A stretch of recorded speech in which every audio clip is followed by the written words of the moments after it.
Please welcome here at New York Comic Con to MTV Geek cast of Person of Interest. Hi, everybody. How you doing? So great to have you guys here. First and foremost, my wife is ecstatic because she is a super fan of the show.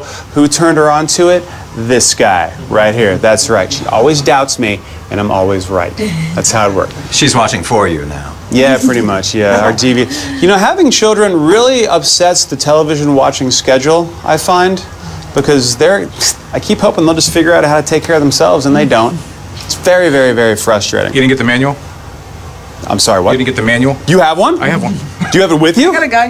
Okay, because they're not sleeping. And it's really affecting everything I'm working on. All right. Person of Interest. It's a story that comes out of, when I first thought of it, I was like, okay, they're going to make a good Big Brother. You know, and it's like a nice, calm, trying to create things. In today's world where you've got the Patriot Act and keeping tracks and tabs on everything and that, when you first heard the idea of the show, did you think it was going to be more sinister as opposed to a good kind of program? Let's go for you, Michael. I expected and hoped that the show would be dark.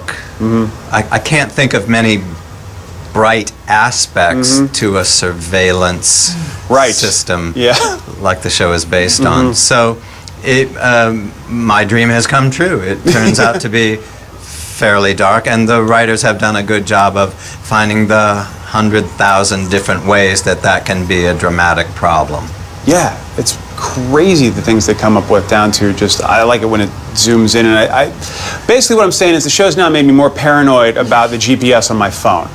That's all I'm saying. As well it should, because you can be tracked really easily, as you see on the show. I thought it was going to be a science fiction show, or more of a science fiction show when I started out. I thought it would be plausible but not real, and it turns out it's almost all real. Yeah. It's science fact. Yeah, it's really, really crazy. Except here in the Javits Center, where there's no cell service, so we're all fine. This is the place to be. There is no possible way. Except for that little thing over your head right there. I don't know, maybe. That? Oh, that's one of those energy efficient bulbs. That takes about 5 minutes to come on. So they say. That's what they told you. Where do you think, Kevin, that your character is going to be going this season? What arcs do you think will he be finding? You know, Fusco is a rather conflicted individual, and I think at some point his past is going to come back. I feel that he's consistently stacking up skeletons in his closet, and I think eventually the closet is going to overrun, and I think that is when we're really going to determine how many friends he really has. Were you all in San Diego at the Comic-Con there? Yeah. Okay. We were across the street in a hotel, and people got funneled through, and just, when you look at it in New York, you think, oh, well, this is smaller, you know, and it's still so massive, and there's so many people. Amy, what did you think about the fan reaction in San Diego? Had you been before? I actually wasn't there. I was the only crap. one. So when you nodded, I assumed. I nodded this way. But I would love to go. And really, what do you think about this one? I think it's awesome. We were just taking pictures and watching all the costumes. It's a lot of fun, right?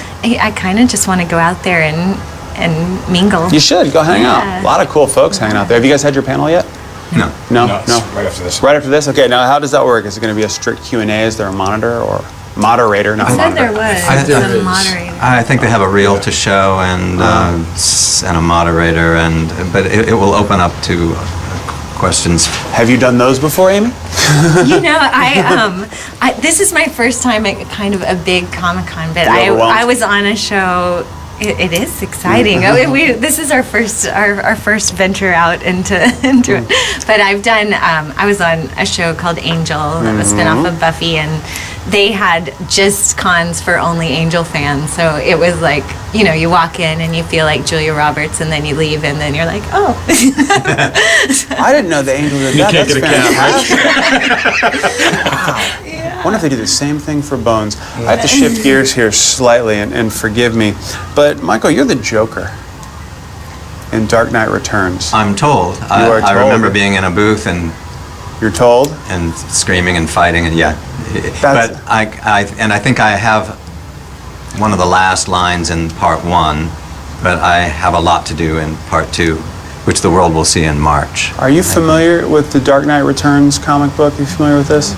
This is like The Watchmen. This is one of like the biblical comics that made everyone fans, and the Joker has a very integral character. And when I found out you were the voice, I went, well, of course. Oh, Of course. I'm glad you felt confident about my playing of it. I didn't think about it much. Had I thought about it more, I would have been terrified, because now that I've done it, I see how many people feel a proprietary connection to that material. So it's daunting, and the criticism could well be steep. So I hope I passed the Joker test. Were you a fan of the comic? Had you read it before? I had read it as a kid, but mercifully I had not seen most of the grown-up movies from recent years.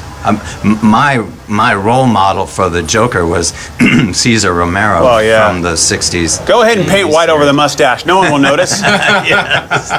No one will care whatsoever. I have since seen Heath Ledger's performance and other Jokers, and I think, oh my God, I should have prepared a little bit more for this particular job. But I think it's all right. Yeah, well, I'm pretty sure it's going to be cool. Person of Interest on CBS, thank you guys so much for hanging out with us, taking the time to stop by.